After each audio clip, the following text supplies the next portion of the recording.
is like this. It's around and around and around. But notice one thing about all my spinning, other than the fact that some of y'all are getting dizzy just watching me do this. Imagine how it feels to actually do it. Imagine how it feels for me actually doing it. Well, this is what it feels like when you're spinning, lots of motion, but I keep ending up right where I started.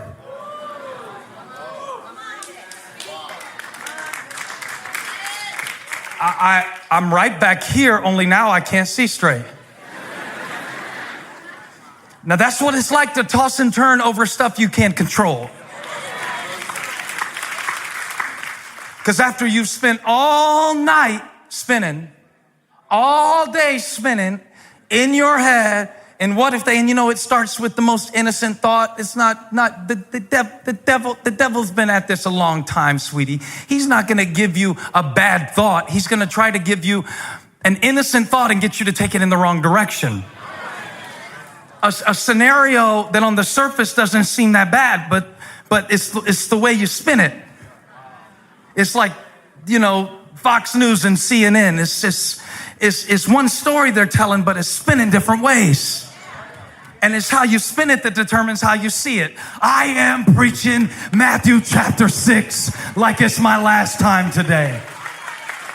Because when you get in that spin cycle, it's just around and around and around and around. And it doesn't make any difference. I'm not getting anywhere. I'm not working on it. I'm not making progress anywhere. And the devil gets me so dizzy that now by the time that I'm facing my real life challenges, I don't have the equilibrium to apply the effort in the direction that would create a result.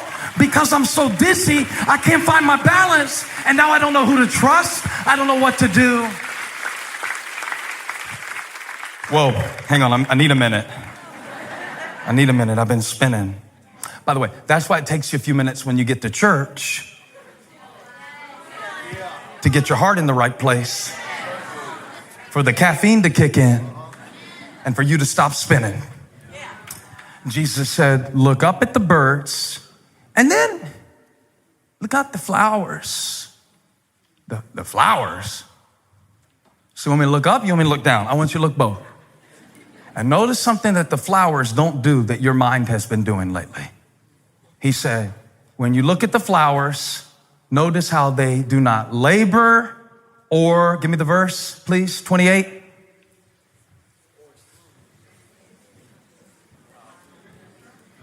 They do not labor or, and yet, your Father, they don't spin. They don't sow. The birds don't store away. The flowers don't spin. Yet look how God does that on that level. And if he made you in his image, what makes you think that you have to spin out in these cycles? These tormenting cycles, these confusing cycles. So you've been going around and around and around in circles. But God said today is your day to stop spinning. If your mind has been doing this, I came to preach to you, and the presence of the Lord is in this place, and your Father knows what you need. So stop spinning. Stop worrying about what God is already working on and just worship him. Part of this being brave is about learning to discern in your life between a genuine concern and a needless anxiety. But I would say to you that sometimes you can interpret the same event in both of those ways. So you can turn a genuine concern into a needless anxiety by the way you approach it, because it's the same word. And so sometimes you go through a situation and you deal with it and you handle it with strength. You're brave about it. That's a genuine concern. Sometimes you go through a situation and you're tied all up in knots about stuff you can't do much about anyway. That's a needless anxiety. Wisdom will show you the difference between needless anxiety and genuine concern. And here's how you can do it. Be anxious for no thing. I was talking to a friend one time, and this was many years ago. He spilled orange juice on his computer while he was on the phone with me one morning. But he was so calm about it. He said, oh, hang on a second. And he was gone a long time on the phone. I said, what happened? He said, I just spilled a whole glass of orange juice on my computer. It's not working anymore. I said, and you're not using profanity? And he said, no, it's nothing but a thing. It's nothing but a thing. This guy isn't a billionaire. He said, it's nothing but a thing.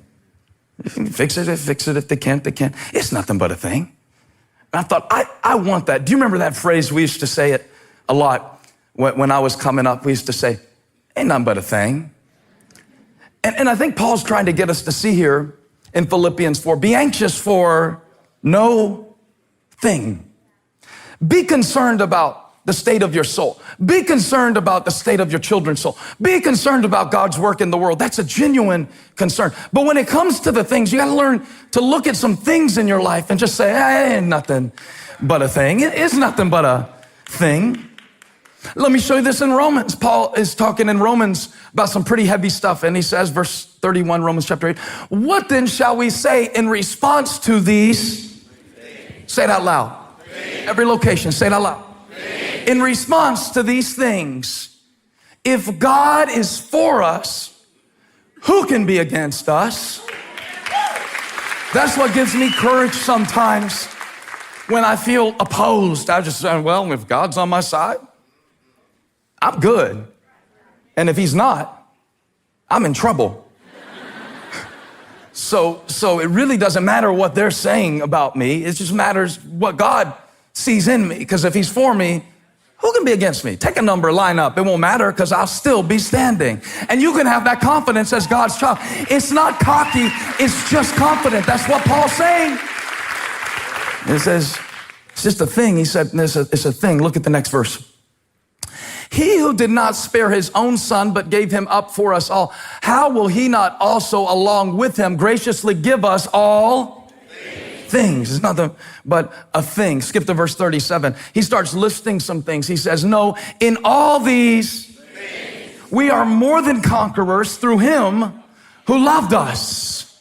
What kind of things are you talking about, Paul? Spilling orange juice on the computer? Big deal. No, I'm convinced that neither death nor life, neither angels nor demons. This is heavy stuff. Neither the present nor the future, nor any powers, neither height nor depth, nor any, let me just put a blank here so you can fill it in, nor anything else in all creation, bankruptcy, joblessness, homelessness, addiction, whatever, will be able to separate us, nor any, oh, I love it, nor anything else, nor any, you see it, nor anything else, nor anything else. Reach everybody you can reach and tell them it ain't nothing but a thing. It ain't nothing but a thing. It ain't nothing but a thing. This is a thing. Be anxious for no thing. I want you to do that this week now. When you're faced with something, and if it doesn't fit in Paul's list, that's what the blank is for. That's what the anything is for. Is nothing but a thing. And shift over from needless anxiety to genuine concern, controlling what you can and trusting God where you can't. Easier. When the enemy comes after your destiny, his first step is to set up a stronghold in your imagination. The enemy wants to make it where you can't stand to be alone, and every time you go to think, you worry so much about what might happen that you can't worship God. So now you can't worship because you're so worried. But God said today, we're going to get this thing turned around and recapture your imagination to where you feel free again, to where you can dream about something again, to where you can think crazy thoughts and just write stuff down and just walk around singing stuff off tune, making up words. You used to do that. You used to do that. You used to walk around just with just anything, but now you're so anything. I told the devil the other day, get your hands off God's property. My imagination is God's house. My imagination was purchased with the blood of Christ. You can't set up camp here. I got dreams to dream. I got visions to see. I got a future to imagine.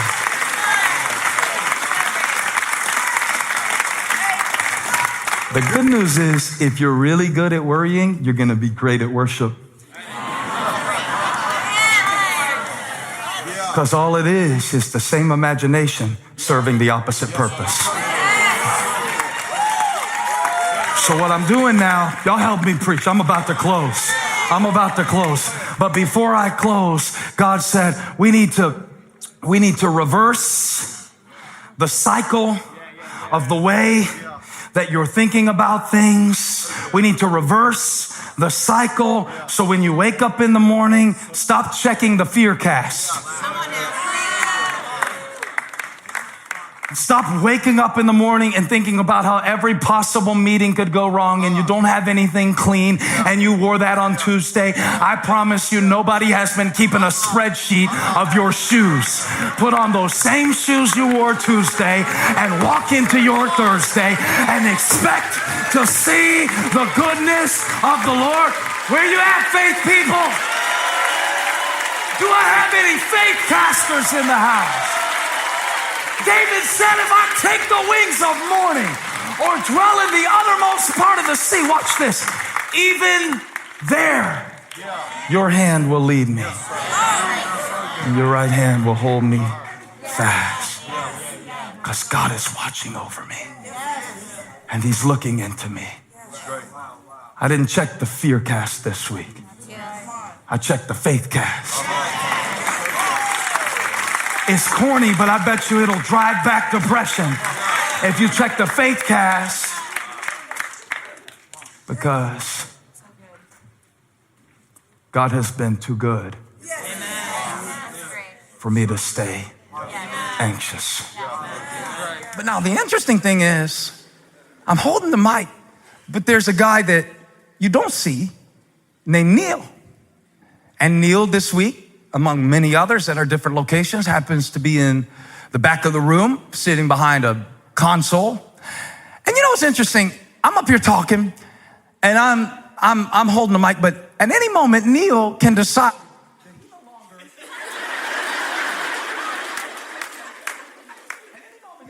At any moment, he can decide, you know, maybe I fuss at him or something like that, and he doesn't like it. At any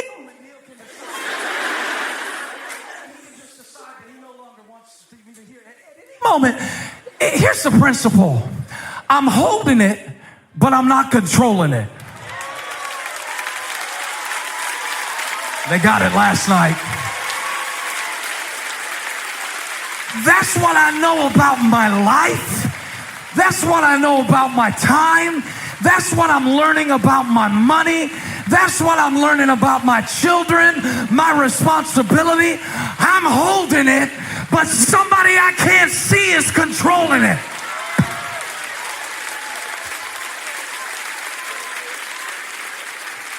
He's in control. He speaks and winds obey.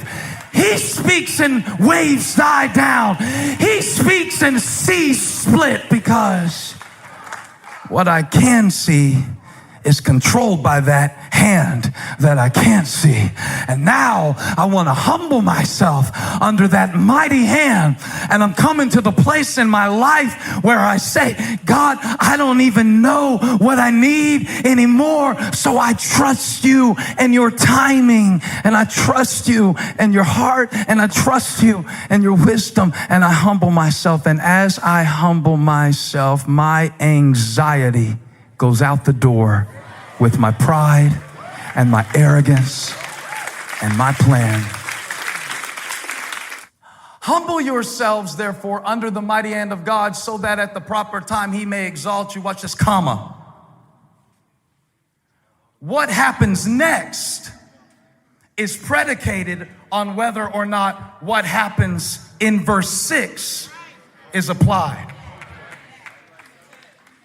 In Greek, it is one sentence. Humble yourself, therefore, under God's mighty hand, that he may exalt you in due time. Watch this. Casting all your anxiety on him because he cares for you. See, I've been trying to cast my anxieties and keep my pride.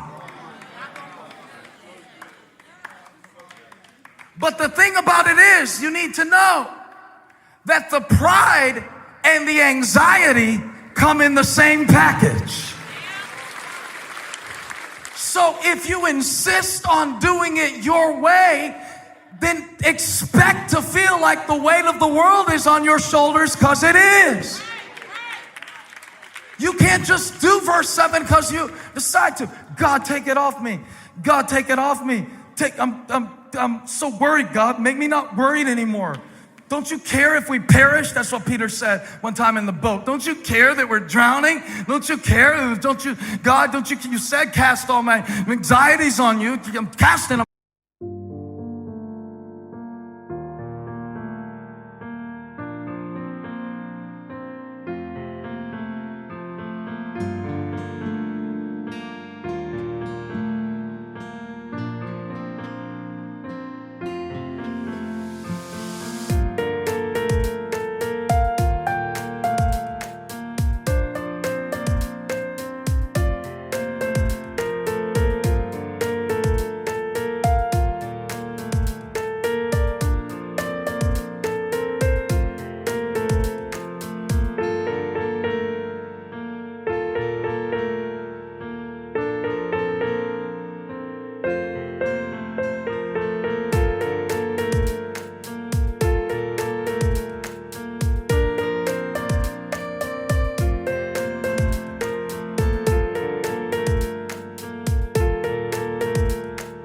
I'm casting them.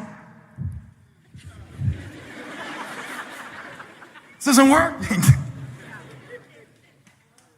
See, look at the word anxiety, because I'm telling the Lord in my prayers, I don't know if I can do it, and I don't know if I can do it, and I just need you to give me a sign that I can take the church forward in the next 10 years, and I just need to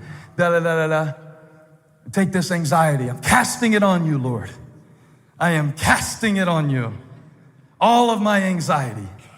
And after I prayed this way for a little while, the Lord spoke to me in my heart. Now, this is not an out loud conversation. I don't want you to think I'm really, really crazy, but this is the impression that I got. The Lord said, are you done now?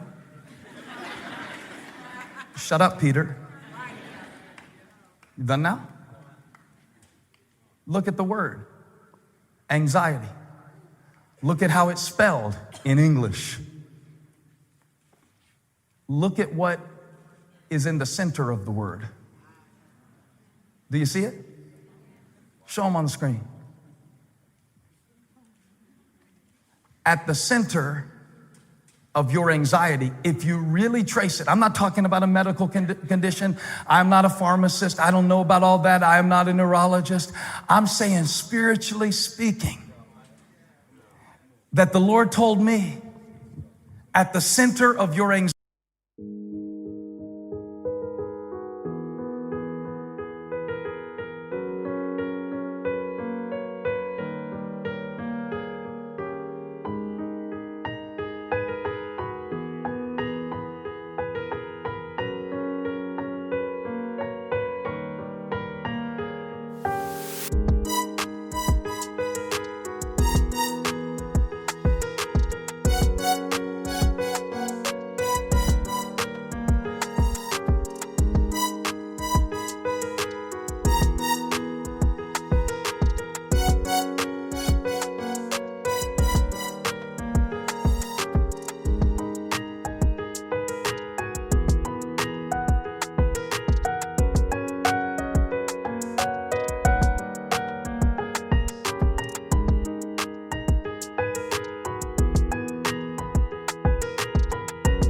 anxiety is your pride.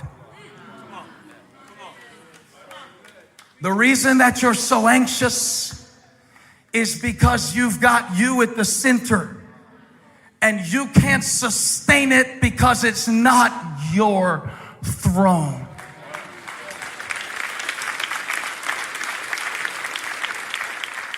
I mean, even listen to your language, the Lord said. I don't know if I have what it takes. I don't know if I can do it. I don't know if I can make it.